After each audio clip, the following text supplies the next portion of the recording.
to current exposure.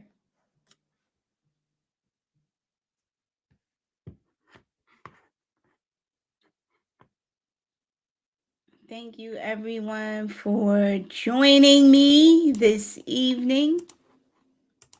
Okay. Thank you. Thank you.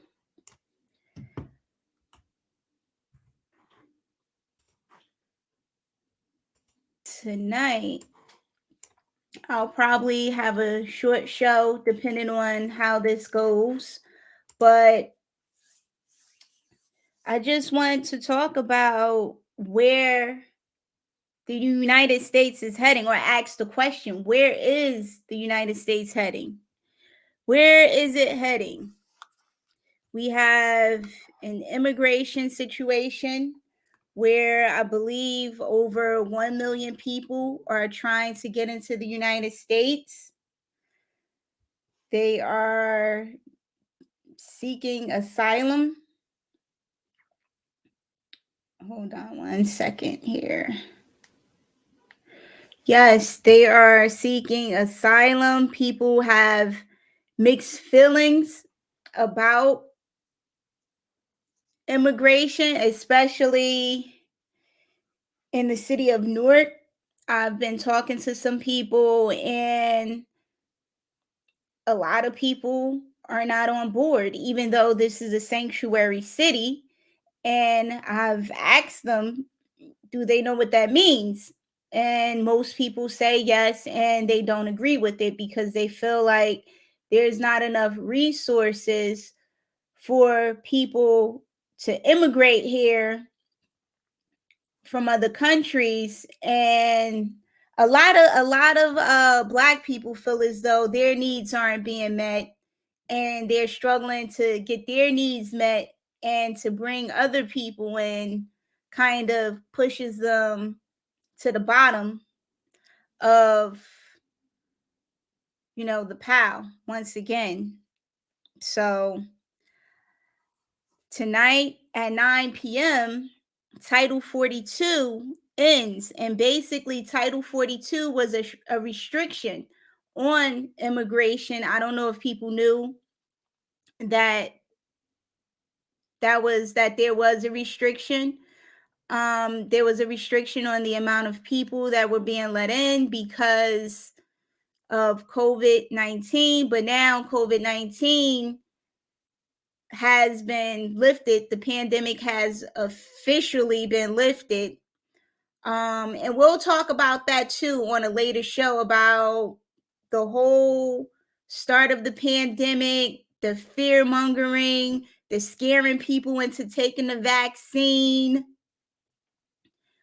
people losing their jobs for not taking the vaccine, people in New York City suing and regaining their jobs. I don't know if that's been the situation here in New Jersey, but we'll get into that in another show. But again, so Title 42 ends tonight.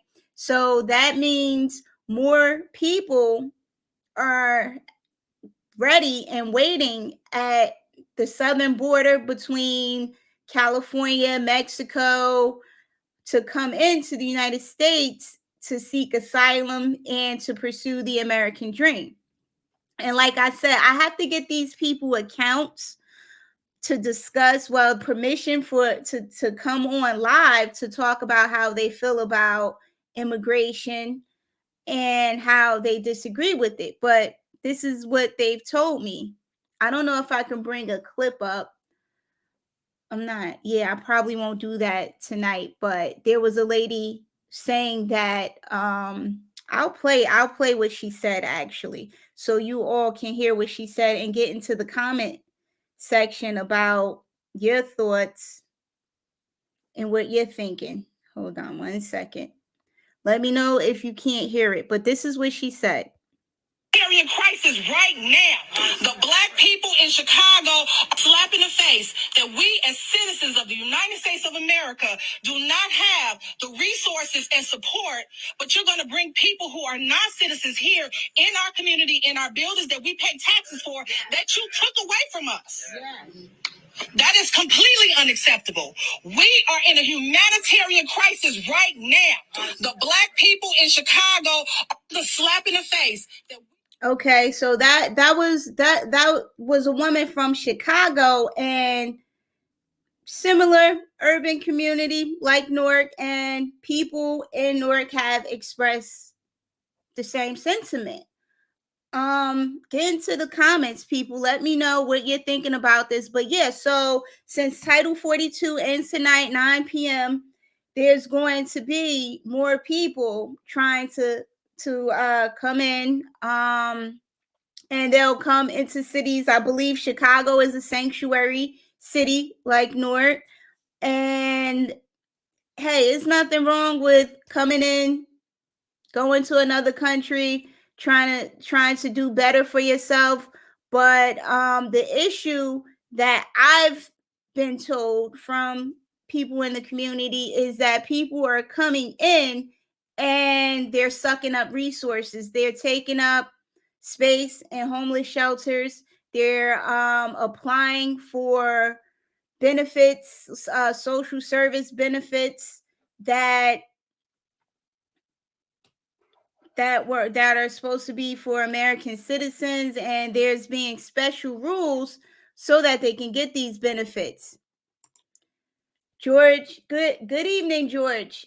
Yes, good evening. She said facts. Yes. So we definitely have a humanitarian crisis, and I'm just listening to what she's saying, and I think she said facts too. I don't think the people who are making these decisions to ship people to sanctuary cities are considering that they're putting a problem on top of an existing problem that hasn't been resolved. So George says we must provide for our own first. We have not enough housing. Right. There's a housing crisis right here in the city of Newark. The Mayor Baraka, just put out a program to stop people from experiencing gentrification or being evicted or something to that effect. I can't remember the exact details, but it was something to address gentrification. Joy says we don't have enough food stamps, Medicaid, etc. And we need to fix home first. I agree with that. That's like, and I like to think of it as like a home analogy. You're not going to just allow anybody to come into your home, if especially to come into your home and uh eat all your food out of your refrigerator, drink up all of your water, utilize common areas without leaving the spaces clean. You're probably going to more likely invite someone into your home that's making a contribution or earning their keep. So I agree. I agree. Now we do have a homelessness crisis. So the fact that there's not enough housing to house the homeless, but people from outside of the country are coming in to live in the shelters is weird to me, because if there's not enough housing for the homeless to be in the shelter, how is there room for people coming out of the country to live in there? That just does not make sense. George says, as it is, they're building containers, not housing. Yes. We have a state of emergency here. Yes. Today in South Orange, New Jersey, a man was going off. He was homeless. Right. So, and that's the other thing. You have these people who are experiencing homelessness kind of intimidating and scary. And like George says, police were called to assist with psychological support. Right. So we're dealing with a mental health crisis as well. And I think we have to start peeling back the layers on situations too and understanding why people are homeless. Because at one point, I had a bleeding heart too until I found out what was going on and why people were living out in the streets. There were people who just decided that they were a whole different range of people. And I think we have to assess these people out in the street individually, one by one, because everybody isn't out there because they don't want to be. Some people are out there because that's where they want to be, or they've done things and nobody can deal with them, and they can't live with anybody because they don't want to follow any structure. They don't want to live collaboratively with other people. They want it their way, or they're going to attack or just live outside. And some people just don't want to pay rent.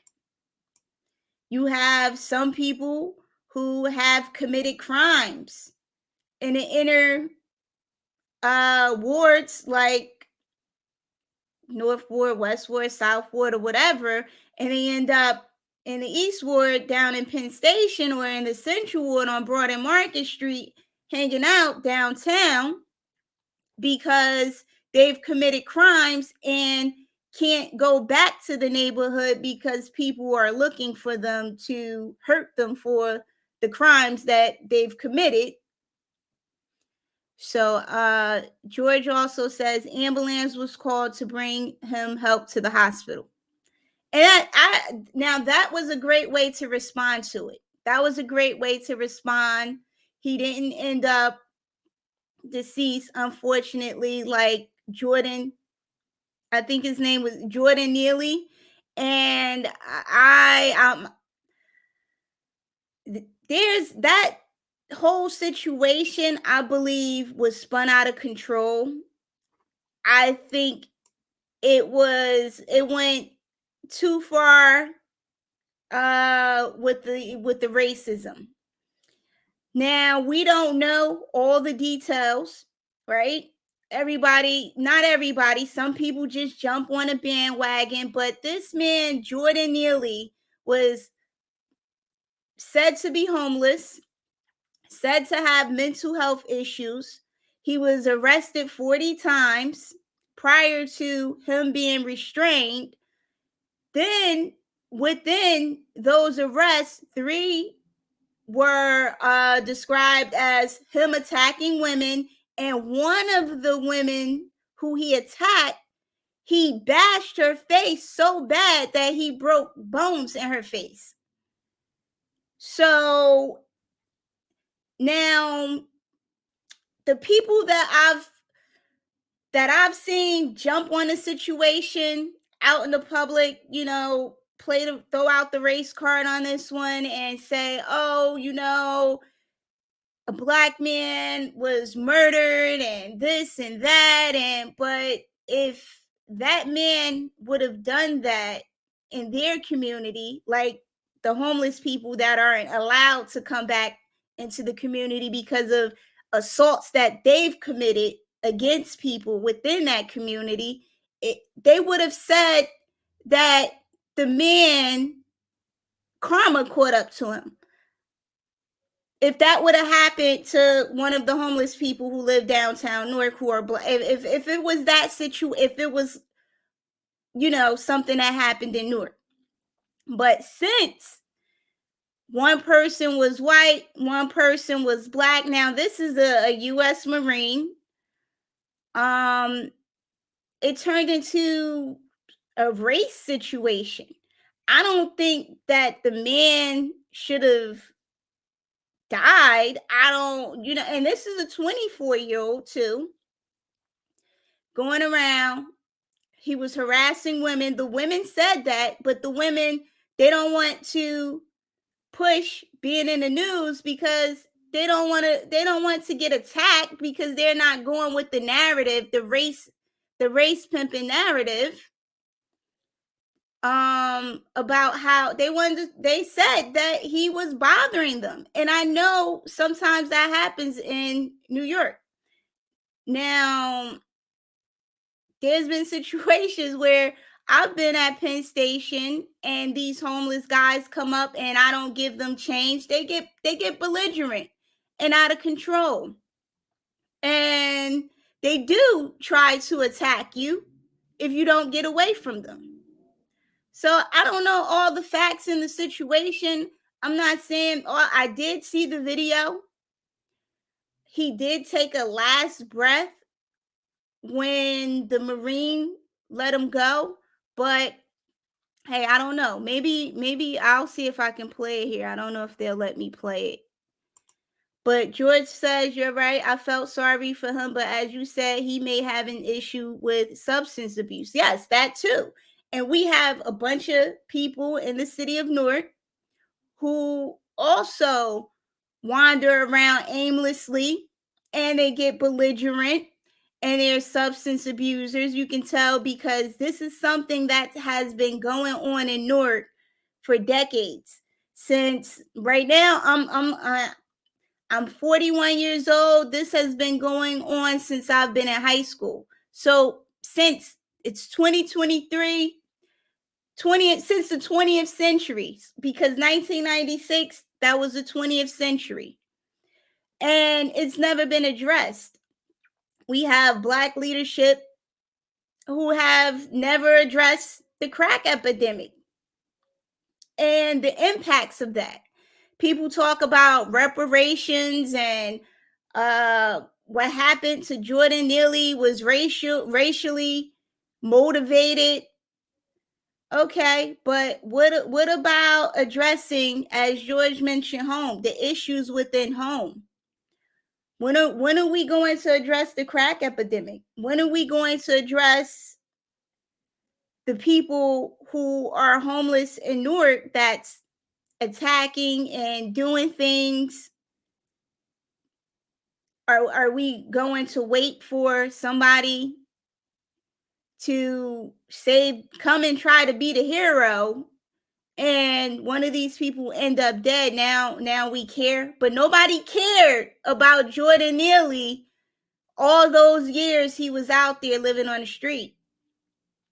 Nobody cared and got together, all these hundreds of protesters that came together. Why didn't they come together to address the mental health crisis going on and the other subway attacks? Prior to Jordan Neely's death, there were 10 murders by homeless people on the subway of New York. Why aren't we protesting that? People going around with hammers, smashing them into people's heads, killing them on the subway. Why?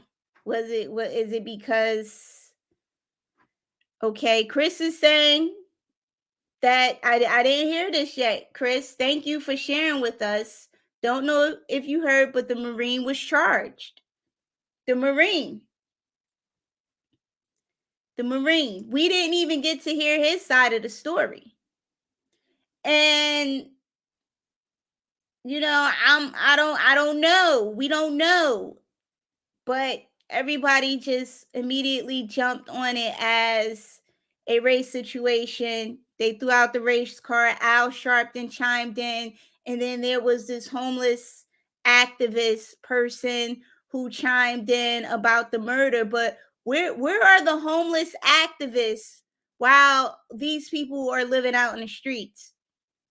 Where are they? And I want to know. Now, that's not my thing. Working with people who are homeless, that's not my thing. And I know that for sure, clearly. I've gotten a chance to experience it and be out there. And that's how I know I'm not good to work with that population, but I know some good people in Newark who do try to get them off the street, and I've seen them in action, and I've seen them de-escalate situations, and they do a pretty good job. But that's only one or two people who don't have a team, and I think they should have a team, and I think they should be supported in doing more. But you have people who pick who they want to be the homeless services director or whatever. So of course nothing's going to get done when you put people in positions based on friendships and not their skill sets. But yeah, so Will Hathaway says Essex County has a huge homeless problem. What are elected officials doing about it? Right. Right. It's a problem. You know what? It's such a problem. I saw this guy on they're in wheelchairs. It's not just the guy, it's a woman too. They're in wheelchairs in the middle of the road during rush hour after 4 o'clock, and they have cups and they're panhandling. And you have people who stop and want to help because they want to be generous and they feel bad, but then they're holding up traffic. These people are in the road, they can get hit. If somebody hits them, then they'll be on the news. The person who hit them, they'll get blamed. But where are we have a homeless services department. Why aren't they out there in the streets doing outreach, getting these people off the streets? And how come the homeless population keeps growing and growing and growing? George says the thing that's sad, no more bags when shopping. However, there's lots of guns. They haven't disappeared. Bags brought no harm, but in the wrong hands, guns kill. And I agree with that, George. I definitely agree with that. Now, I'm for Second Amendment rights, and I want my rights, and I don't want to leave those rights on the table for personal reasons. I have been attacked by people who were bigger than me and stronger than me, and for me it's the equalizer. It's for self-protection, to really preserve myself and be able to protect myself, because I like to be outside a lot, and unfortunately, there are bad people out there. Bad people looking to target women specifically. And going back to Jordan Neely, I feel bad for his death too. But then, just like George Floyd, nobody's bringing up the fact that they've attacked women in their past. Nobody, and it's okay.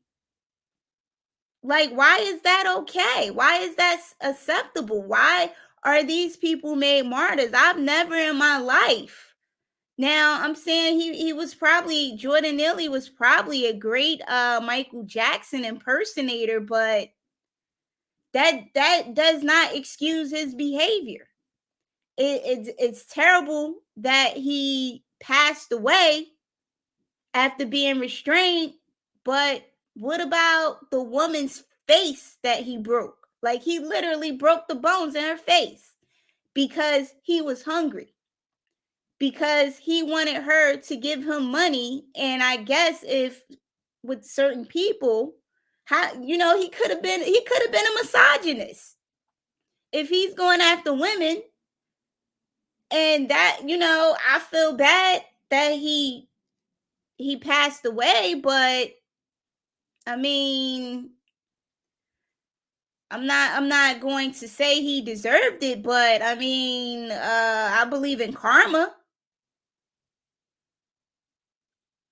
And I believe that some men do attack women and won't attack another man. I just don't think, and I think this was made into a race issue, and the fact that the Marine was charged right now, I think it was because of public pressure. But the weird thing about that is now I want to see these people out there making sure the homeless have housing, making sure their mental health is being addressed. There was a point in time where people were put into asylums, and that was reversed because experiments were going on, bad things were happening to people who had mental illness living in asylums, experiments, sexual assaults. That was happening because there was no oversight. But now these people are out into the street. These people are living in the streets. These people are chronically unemployable. They're chronically homeless because of mental health. And then some of them, they've committed crimes too. Like I said, we need to assess them individually. Some of them have done things to children, terrible things, and nobody wants to rent to them. And they're out in the street, living in the streets, and they pick up on the habits and the ways of other people living in the streets. So we have to like really think about who we're feeling sorry for, and if I don't know if there's justification for feeling sorry for people who are experiencing karma.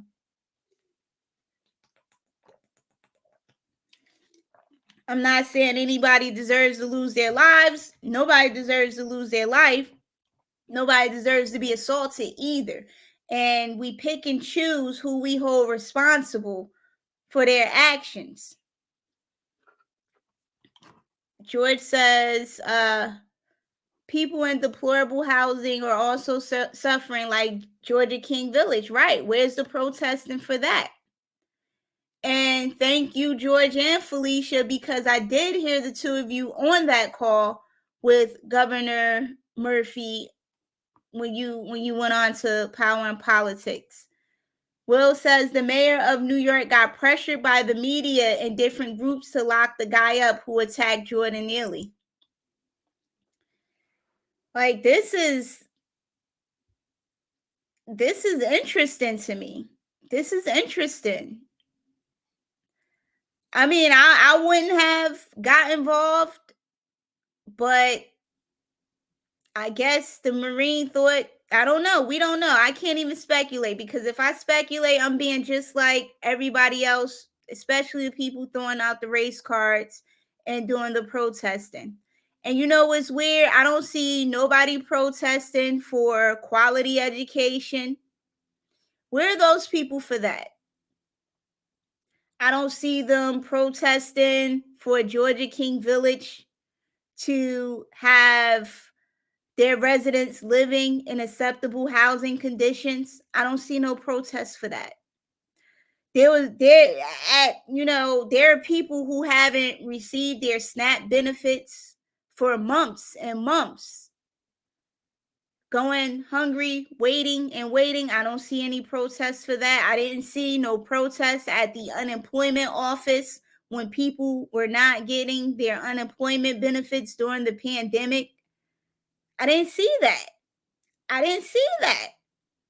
But when people think that something happened or perceive something happened, they get all emotional and run and jump on a bandwagon without all the facts. That's crazy to me. That's crazy. Hi, Eric. I still look just as, yes, I'm trying to stay young and preserved. But yes, again, I don't see the protests where they should be happening. It's like they're and I'm not going to say there's no white supremacy out there. I believe there are white supremacists and racists, but I don't think they're being protested. I think people are just protesting anything and anybody. And it's getting really lame, corny, whack. I'm over it. I'm over it. It has no merit, there's no integrity to it at all. Like the people that's being put on a pedestal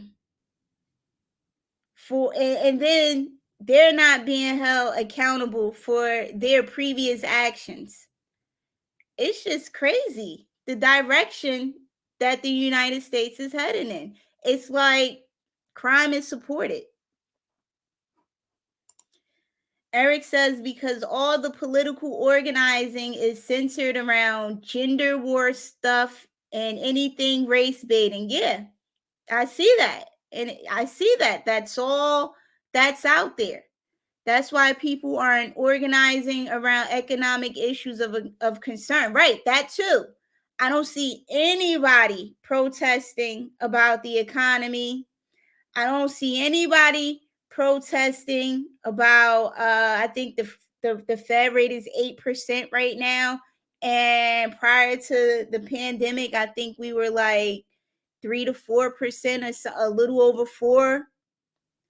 Nobody's protesting about that. Newark needs people to fight for tenants. Right. We don't have anybody fighting for tenants at all. At all.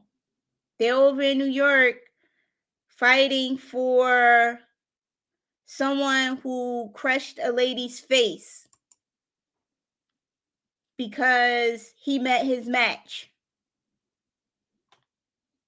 Like, it's an unpopular thing to say, but let's be for real. This is current exposure. This is about the facts and real talk.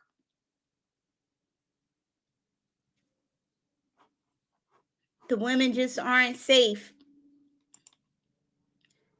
George says one thing about GKV, power and politics. An inspector called me. I have to find address for Trenton and send to you. Yes, George, send it to me. Send it to me. I wonder how the meeting went because I heard last Thursday Mayor Baraka was going to be at Georgia King Village to talk to the tenants and work some things out. I haven't heard anything, any updates from anybody, but if you know anything, please share.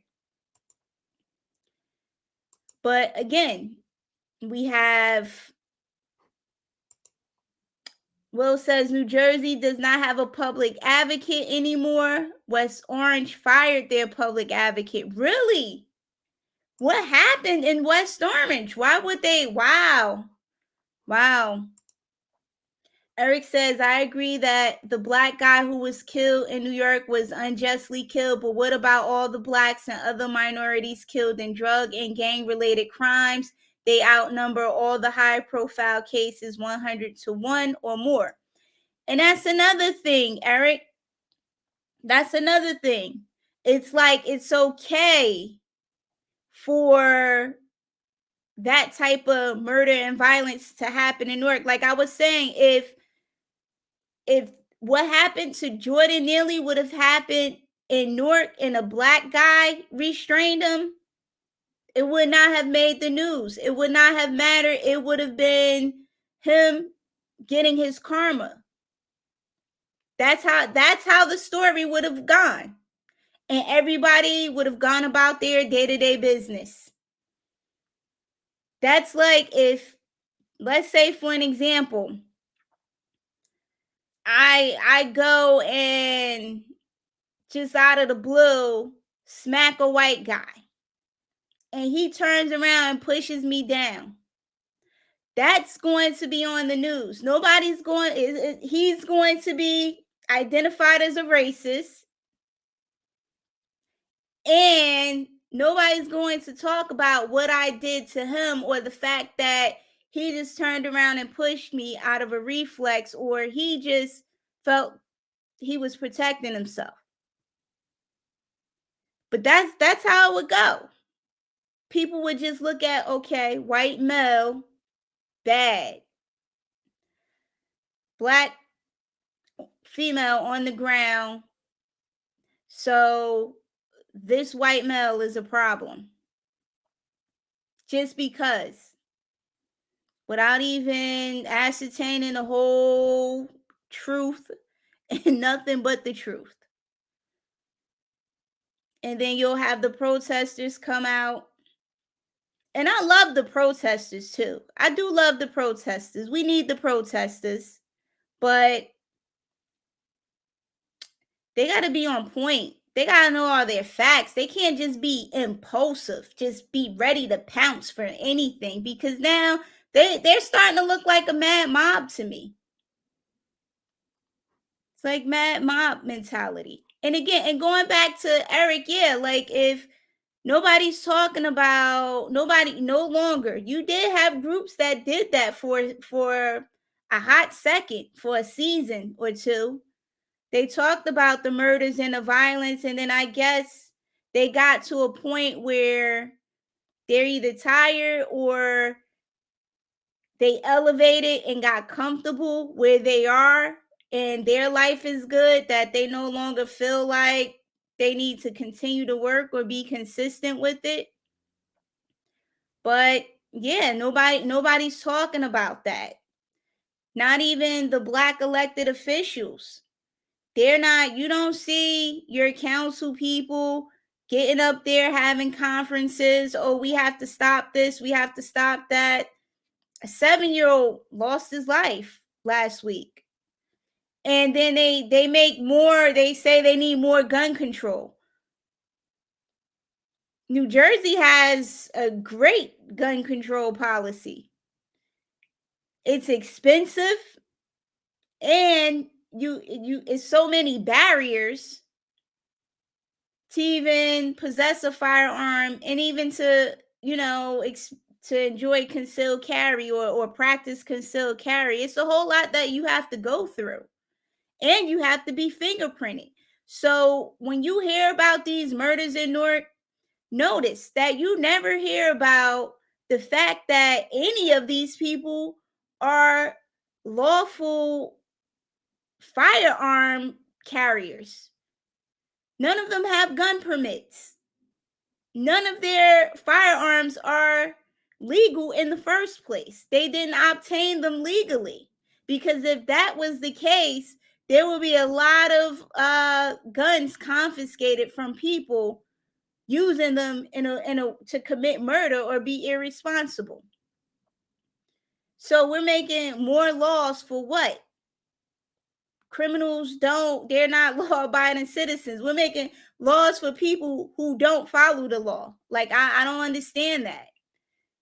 I don't understand that. George says he heard rent is in receivership. Oh, at Georgia King Village. That's good. Thank you for the email. Thank you. dfeedback@dca.nj.gov. Anybody else that wants it, it's up there for you to see. But yeah, going back to the gun control for the black on black violence that happens, the shootings that happen all the time in Newark. There were more shootings since the kid. I think we were at 18 and now we may be at 21, 22. I don't know. I have to double check. But where's the prevention for that? I saw that Newark is supposed to be a model for reducing crime. How? What are people going to do? Underreport? Because that's what's happening in Newark. A lot of the crime is being underreported or not reported at all. And once again, gun laws, more and more gun laws and policies does not work for people who don't follow the law. People who don't abide by the law, it does not work. That's like that's like evicting a homeless person. That's not, eviction doesn't work. They go anywhere, they live on the street. How are you going to evict them? You can't. It doesn't apply. Evictions don't apply. That's like you said, oh, we're going to get tougher on eviction laws. For what? For people who don't follow the law? But that's what they're doing in the Black community. Blacks and other minorities with these gang related crimes and all of this. I think the city, if they're really committed to reducing crime, they should criminalize gang activity. They should make being in a gang criminal. They should do that. If they did that, then I would take them serious about reducing crime. Because I know in the state of New Jersey, it's not illegal to be in a gang. Why not? It should be illegal. If that's where all the crime is coming from. And then let's talk about recidivism. Recidivism is a fancy word for repeat offender. And Rutgers did a report about that, where the people in Newark that commit most of the crimes are the same people, the same groups over and over. And then they go back to the same areas where the crimes were committed. South Orange Avenue, 18th Avenue, Bergen Street, Leslie. Like you know the areas because you stay away from them because you know what's going on. Eric Martindale says Cory Booker changed the definition of murder. A dead body in Newark no longer counts in the murder stats because maybe he was killed in Irvington or East Orange and the body was dumped in Newark. That's why the annual murder count is down. Wow. They're passing the dead body, literally. And that's what I mean about underreporting crime. That's exactly what I mean. And you'll see it in the headlines too. East Orange man found shot in Newark, but he was murdered in Newark. And I bet Newark isn't counting that murder. Like you said, his dead body was found in Newark, but he could have been murdered and dumped, like you said. Will says the public health emergency has ended today in the United States regarding COVID-19. Yes, thank you for that, Will. I mentioned that earlier to start the show, and we're going to have another show where we recap on that whole pandemic experience and how wild it was. That was a wild ride.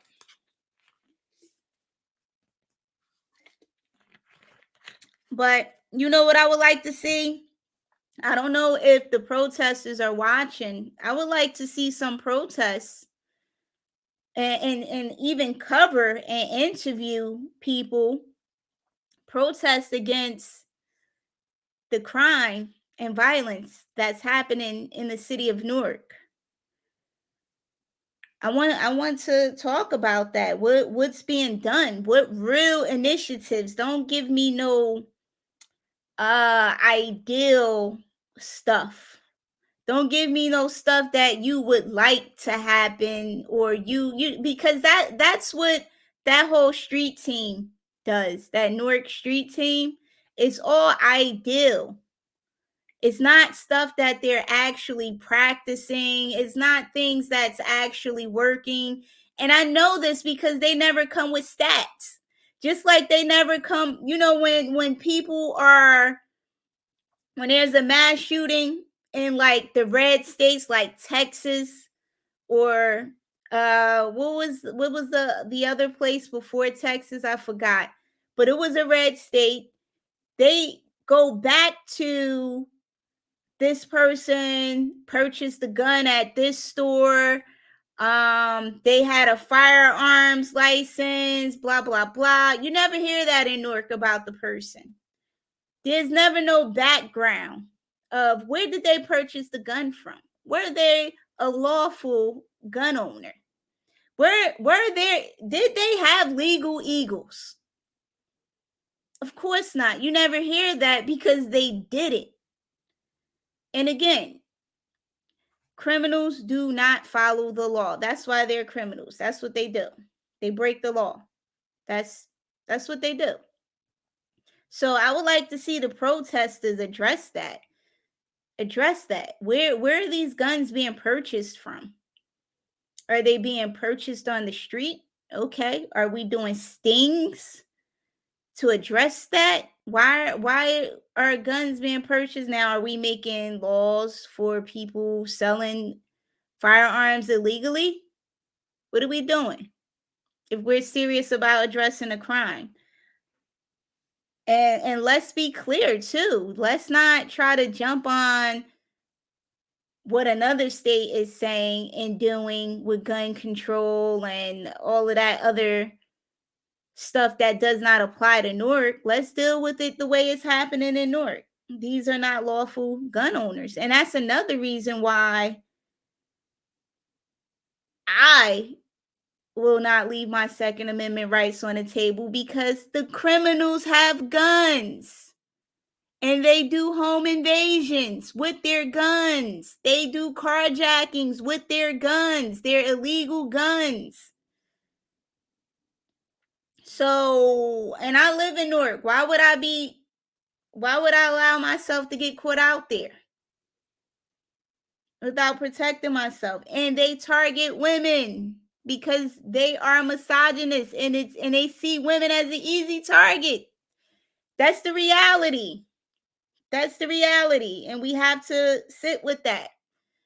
And when we're addressing crime, and if we're really serious, we have to really, really sit with the facts instead of just throwing things out there. I mean, the street team, hey, whatever. I want to support, but I just don't see anything happening. I'm just not impressed. I'm not impressed at all. And the underreporting of the crime, I'm not impressed. And people keep saying, oh, the crime is down statistically. Yeah, because it's being underreported. It's being underreported. And you know what, Eric Martindale? People in Newark changed the definition to a lot of words. A lot of words. Like now, hustler, that's supposed to be a positive word. That's supposed to be good. So yeah, I believe you with the definition of murder being changed. It's so sad, but this is Newark and this is the way things are going. But I would like to see the protesters do some more meaningful and effective protests instead of just going after people because they're white. Let's get the whole story first too, before we start going after people. So I guess the Marine had trial by media and pressure from protesters. That's deep. That's deep. I can't believe the consensus without having all the facts. Like it's like a mirroring of white supremacy in a way. It's like race baiting supremacy, or I don't know what to call it. This anti-white thing that's going on. It's just as bad. It's just as bad. Eric says he left Newark January 2018. He's in Maywood, Bergen County, under contract to buy a home in Warren County. My business is doing well. confidenthomeremodelers.com. Sorry, I had to put that together. Okay. ConfidentHomeRemodelers.com. All right, if anyone is interested, check it out. But I see why you left, Eric. I got to get some more money. Maybe I need to think about getting out of here because it's getting a little crazy and it's not making sense. It's not making sense at all. And I like living in the city because I like the closeness to New York. I like the fact that there are mass transit outlets, like we have major highways where you can jump on and go anywhere. We have the airport that's like 15 minutes away. So it's a lot to do in the area too. We have Jersey City as well that has a lot going on and some nice cultural activities. So that's why I like living in Newark. And I do like there are some good people and I do like them, but I don't know, like the bad is starting to outweigh the good. Okay, let's get into it with Eric and his business. He does windows and doors. He'll be in Weekway, Newark tomorrow to install a cellar door. Investors selling a house. Wow, 550. Wow, over a half a million to Orthodox Jewish. Wow. Wow, so they're trying to really get the place nice. Windows and doors. So do you do patio doors too?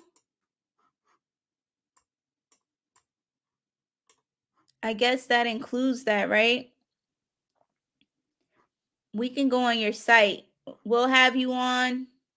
Let's see. Oh, it's a 5-bedroom single family house. They can walk to synagogue and hillside. And yes, Eric does do patio doors. Awesome. Awesome. Awesome. I'm so happy for you, Eric, too.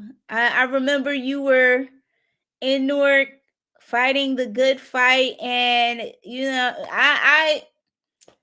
I see why you left. I get it. The ignorance and the lack of wanting to understand and do better, it's just not there.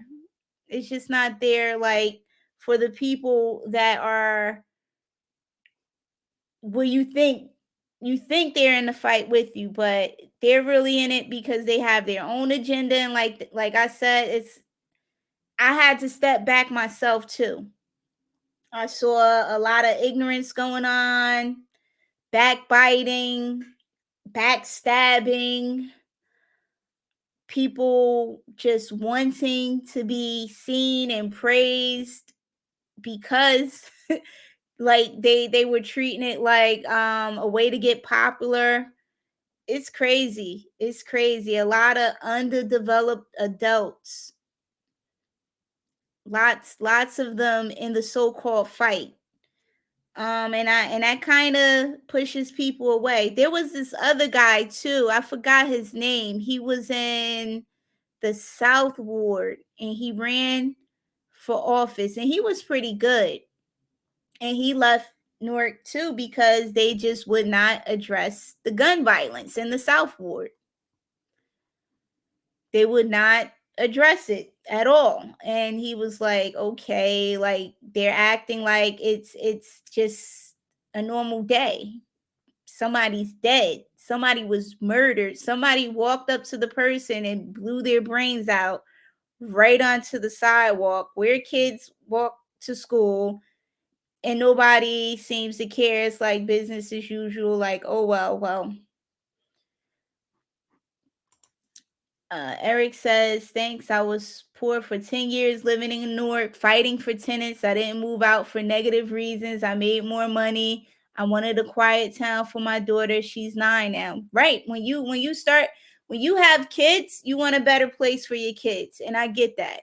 I get that. And you want them to have that positive upbringing where they don't have to go to school and learn about their classmate getting shot to death, or they don't have to worry about on their way to school, their walk or coming or going, that a classmate passed away because they were shot. Like, that's just crazy for kids. That's not a normal childhood at all. I think social services need to be called on the city, because they need to address this. This is going on around kids. This is what kids are experiencing. And I don't think the solution should be, oh, grow up and then get out. No, let's address the problems. It's not normal. That's not a normal childhood. It's not normal at all. Now kids pass away from health conditions. Okay, that's even tough, but that's a possibility. But getting shot, that's unheard of. Only who allows that? That's like some third world stuff, some underdeveloped nation stuff.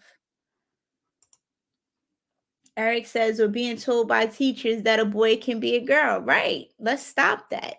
And a girl can be a boy. All this gender stuff is simply nuts, and it's confusing kids. It's very confusing. Very. This indoctrination problem is worse in the cities. Yeah, it's like it ran amok. Now, I don't care what people want to do when they're adults. Now, if they want to change their gender, or they're going through whatever, that's their personal life, to do what they want with their bodies. But to put that on the kids, that's weird to me. That's weirdo stuff. And I don't agree with it either. I don't know, like, why are kids thinking about sexuality? I don't know. It sounds perverted to me. Who's telling kids about this stuff? I don't know. I don't know. And if kids are thinking about that, that's a special conversation for that child and their parents or their guidance counselor. But to have classroom sessions about this, it's a bit much for the children. For the children, it's a lot. It's a lot. I don't know. But we're going to have a discussion May 24th. Mark your calendars. That will be, we're going to bring people in. I'm bringing people in from the LGBTQ community to talk about this. And it's going to get heated and controversial, because people are going to disagree. And we're going to hear from the community, like, what their thoughts are on this. And are they pushing this? If so, why? If not, why not? And why are others pushing it? Because there's some conflict within the community about this indoctrinating the children. People aren't happy with it. Everybody's not on board with it. So I just, this is interesting where the United States is heading. It's interesting. It's very interesting. I think some of us are going to adjust, some of us are going to break, some of us are going to break and snap. But those of us who are adjusting, I think we're pretty much prepping and letting those people create whatever they're creating in their own world and shifting away from it. But hopefully, and then it's subculture too within the Black community. The subculture of glorifying toxicity and dysfunction, putting it on a pedestal and making it into a hero. The celebration of failure as success. That's the subculture in the Black community right now that we're dealing with. And it's unfortunate, but I think we're going to separate from that too. Oh, also June 6th. Yes, thank you, Will. The primary is coming up in New Jersey soon. So get out the vote. That's Will's message. Thank you. June 6th, right? I'll be probably trying to get with some candidates, hopefully, and try to talk to them and see what it is that they want to do differently in the community and share with you all. Hopefully, I can get them. I saw this new guy, McGee. He's going for assembly. So I wonder what he's about, what his message is, and what difference is he bringing to the table, or is he just linking up with the machine? I don't know. We'll find out though. But this concludes this evening's show. Oh, wait, hold up. Before we go, Will says, I'm the vice chair of the Orange Democratic Committee. Awesome. Okay, Will, you have to come on. Can you come on and talk to us about the Democratic Committee, what the responsibilities are, and what is it that people should know about the committee and their role in the community? And let's get into further details. Are people overstepping, or are they doing a service for the greater good? Because I see a lot of I see some controversy now with the Democratic committee members. People are saying they're overstepping, and then some people are saying they're doing a great job by getting involved in things that's going on in the community. So I would like to hear your point of view, since you are in that seat and you have the knowledge. And I think we should be tapping into reliable sources too, as the United States goes in the direction that we don't know that is going in. But I think we don't know because we're not sure of what's what and who's who and what their responsibilities are, especially in government. So I would love to have you on, Will, to talk about the Democratic Committee in Orange, and then also what you guys are doing. Hold up, let's see. Eric says, Democratic Committee people need to stop letting the trans radicals run your party. They have 100% power, and any Christian, Black, or Latino just has to shut up and agree to letting those people run their party, or they can quit the party. Okay, we got to get into it with Will. Yeah, we got to talk about that too. The last day to register to vote is May 16th. Okay, May 16th, the last day. So people keep that in mind. But yes, Will, we have to have you on in the future. But that concludes this evening's current exposure. Thank you all for joining in. Oh, Eric says, yeah, bring me on to debate Will. That would be fun. Okay, if you guys want to do that, yes. Yes, let's do it. Let's set it up. Let's set it up. I would love that. We're going to work. I'm going to work on that. That would be great. But again, let me conclude the show finally. I will see you all later. Thank you for joining. Peace. I'm out.